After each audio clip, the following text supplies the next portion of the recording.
रोजाना के मुख्य समाचार पेट्रोल डीजल के दाम, शेयर बाजार, पर्यावरण, खेल जगत, राजनीति, सरकारी योजना, मौसम समाचार या मनोरंजन से जुड़ी तमाम ताज़ा खबरों को सुनने के लिए जुड़ जाएं हमारे साथ और साथ ही चैनल को सब्सक्राइब कर लीजिए ताकि अपडेट आपको समय समय पर मिलती रहे। आइए शुरू करते हैं खबरों का सिलसिला। पहली बड़ी खबर देखिए, राष्ट्रपति अभिभाषण के बाद धन्यवाद प्रस्ताव के दौरान लोकसभा में प्रधानमंत्री नरेंद्र मोदी काफी आक्रामक नजर आए। भाषण के दौरान पीएम मोदी ने जहां एक तरफ अपनी सरकार का रोड मैप बताया तो वहीं दूसरी तरफ विपक्ष पर भी जमकर निशाना साधा। इसी के साथ देखिए, हाथरस के रति भानपुर में सत्संग के दौरान भगदड़ मचने से 116 से ज्यादा लोगों की मौत हो गई है। मृतकों की संख्या अभी और बढ़ सकती है। मरने वालों में कई महिलाएं और बच्चे भी शामिल हैं। वहीं कई घायलों की हालत गंभीर बनी हुई है। इसी के साथ अगली खबर देखिए, संसद के जारी स्तर के बीच लोकसभा में विपक्ष के नेता और कांग्रेस सांसद राहुल गांधी ने प्रधानमंत्री नरेंद्र मोदी को पत्र लिखा है। राहुल गांधी ने केंद्र सरकार से मांग की है कि लोकसभा में नीट मुद्दे पर चर्चा की जाए। The securities and exchange board of India यानी कि सेबी में हाल ही में कंसोलिडेटेड अकाउंट स्टेटमेंट के लिए डिलीवरी के लिए डिफॉल्ट मोड के रूप में ईमेल को अनिवार्य करने वाले एक नए रेगुलेशन की घोषणा की है। इस कदम का उद्देश्य डिजिटल तकनीक के बढ़ते उपयोग का लाभ उठाना, पर्यावरण के अनुकूल प्रथाओं को बढ़ावा देना और निवेशकों के लिए संचार को सुव्यवस्थित करना है। वही देखिए, अखिल भारतीय विद्यार्थी परिषद यानी कि ABVP ने बेरोजगारी से जुड़े मुद्दों पर राज्य सरकार की कथित लापरवाही को लेकर तेलंगाना लोक सेवा आयोग के कार्यालय के बाहर प्रदर्शन किया। वहीं दिल्ली के मुख्यमंत्री अरविंद केजरीवाल ने केंद्रीय जांच ब्यूरो की ओर से आबकारी नीति मामले में गिरफ्तारी को हाईकोर्ट में चुनौती दी, जिस पर सुनवाई के दौरान कोर्ट ने 7 दिन में CBI से जवाब दाखिल करने के लिए कहा है। भारत के पहले सौर मिशन आदित्य AL1 ने एक बड़ा कीर्तिमान स्थापित किया। इसी साल जनवरी अपने निर्धारित स्थान सूर्य पृथ्वी के AL1 बिंदु तक पहुंचने के बाद आज इस मिशन ने AL1 बिंदु की हेलो कक्षा की अपनी पहली परिक्रमा पूरी की है।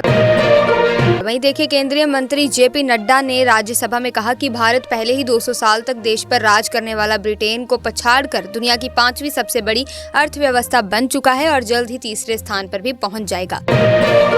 इसी के साथ देखिए, यांगून में भारतीय दूतावास ने X पर एक पोस्ट के माध्यम से रूपी कयात व्यापार निपटान तंत्र की परिचालन स्थिति की घोषणा की। दूतावास ने दोनों देशों के व्यवसायों को इस सुव्यवस्थित व्यापार प्रक्रिया का लाभ उठाने के लिए प्रोत्साहित किया। केंद्र सरकार ने GST का डेटा रिलीज करना बंद कर दिया है। GST लागू होने के बाद सरकार हर महीने की पहली तारीख को इसका डेटा जारी करती थी। हालांकि केंद्र सरकार द्वारा मासिक डेटा जारी करने की प्रक्रिया में अब रुकावट आ गई है, जिसका कोई कारण या व्याख्या नहीं दी गई। इसी के साथ रक्षा सूत्रों के मुताबिक केंद्र सरकार के पास लंबे समय से 5वीं पीढ़ी के twin engine 114 multi role fighter aircraft खरीदने का प्रस्ताव लंबित पड़ा हुआ है। अलग अलग कंपनियों से टुकड़ों टुकड़ों में जहाज खरीद के सौदों से आजीज आ चुकी सरकार नई नीति बनाने की तैयारी कर रही है।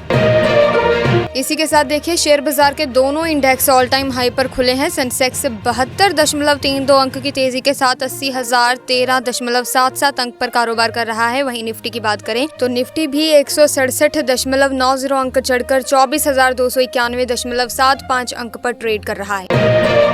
इसके साथ अगली खबर देखिए, RBI ने अपने नोटिफिकेशन में बताया है कि देश के 9 NBFC ने सर्टिफिकेशन ऑफ रजिस्ट्रेशन सरेंडर कर दिया है। इन NBFC में उज्जीवन फाइनेंशियल सर्विसेज भी शामिल हैं।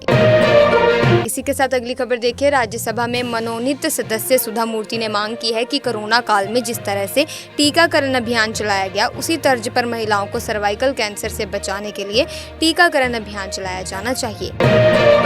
वहीं देश में बिजली खपत में शानदार तेजी देखने को मिली है। देश में बढ़ रहे बिजली खपत को लेकर ऊर्जा सचिव पंकज अग्रवाल ने कहा कि साल 2031 से 32 तक 400 गीगावाट के पार पहुंच सकता है।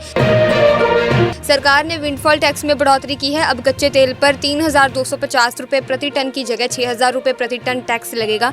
सरकारी अधिसूचना के अनुसार नई दरें 2 जुलाई 2024 से लागू हो चुकी हैं। वहीं देखिए, इजरायल ने गाजा के सबसे बड़े अल शिफा अस्पताल के निदेशक मोहम्मद अब्बू सलमिया को रिहा कर दिया है। रिहा होने के बाद उन्होंने कहा कि हिरासत में 7 महीने तक उन्हें प्रताड़ित किया गया था। वहीं इस रिहाई की PM नेतन्याहू ने आलोचना करते हुए इसे गंभीर गलती बताया। वहीं देखिए, तेल कंपनियां रोज सुबह 6 बजे फ्यूल की कीमतों को अपडेट करते हैं। बता दें कि पेट्रोल डीजल की कीमतों पर सीधा प्रभाव क्रूड ऑयल की वैश्विक कीमतों का पड़ता है। तो आप स्क्रीन पर देख सकते हैं कि क्या क्या प्राइस पेट्रोल और डीजल के प्रति लीटर के हिसाब से चेंज हुए हैं। यहाँ पर आप स्क्रीन पर अच्छे से देख सकते हैं। वहीं बढ़ते हैं अगली खबर की तरफ। मानव तस्करी सिंडिकेट के 2 सदस्य एटीएस की गिरफ्त में। पश्चिम बंगाल से हुए गिरफ्तार। यूपी एसटीएफ द्वारा दोनों को ट्रांजिट रिमांड पर लखनऊ लाया जा रहा है, जहां अदालत में पेश कर उन्हें पुलिस कस्टडी रिमांड पर लेकर पूछताछ की जाएगी। वहीं देखिए, जिम्बाब्वे के खिलाफ शुरुआती 2 मैचों से बाहर हुए सैमसन दुबे और यशस्वी, इन्हें किया गया शामिल। संजू सैमसन, शिवम दुबे और यशस्वी जायसवाल बैरल तूफान की वजह से भारतीय टीम के साथ बारबाडोस में फंसे हुए हैं। ऐसे में बीसीसीआई ने शुरुआती 2 मैचों के लिए 3 बड़े बदलाव किए हैं। वहीं देखिए, मल्टी कमोडिटी एक्सचेंज पर वायदा कारोबार में अगस्त डिलीवरी वाला सोना 122 रुपए प्रतिशत की गिरावट के साथ 71,532 रुपए प्रति 10 ग्राम पर कारोबार करता दिखा। चांदी में 81 रुपए की कमजोरी दिखी। वहीं देखिए, मध्य प्रदेश की मोहन सरकार ने अपना पहला बजट पेश किया। वित्त मंत्री जगदीश देवड़ा ने कहा कि आंगनवाड़ी सेवाओं के लिए 3,469 करोड़ का प्रावधान, न्यूनतम आवश्यकता कार्यक्रम, विशेष पोषण आहार योजना के लिए 1,167 करोड़ का प्रावधान, महिला एवं बाल कल्याण के लिए 423 करोड़ का प्रावधान, प्रधानमंत्री मातृ वंदना योजना के लिए 350 करोड़ का प्रावधान किया गया है।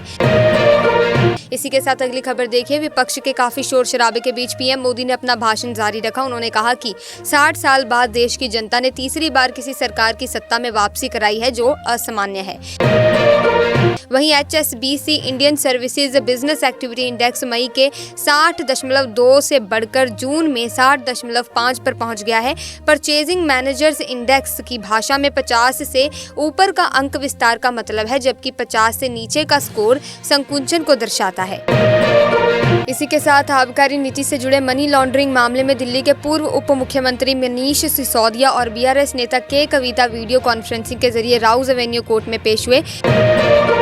इसी के साथ ब्रिटेन में आम चुनाव के लिए कल मतदान। जानिए ऋषि सुनक समेत किन बड़े नेताओं के बीच है टक्कर। संभावना है कि ब्रिटेन के अगले प्रधानमंत्री कीर स्टारमर बन सकते हैं। लेबर पार्टी के पूर्व नेता जेरेमी कॉर्बिन के नेतृत्व में लेबर पार्टी वामपंथी की तरफ झुक गई थी। वहीं पश्चिम बंगाल के राज्यपाल सीवी आनंद बोस की ओर से मुख्यमंत्री ममता बनर्जी के खिलाफ दायर मानहानि के मुकदमे पर कलकत्ता हाईकोर्ट में सुनवाई हुई।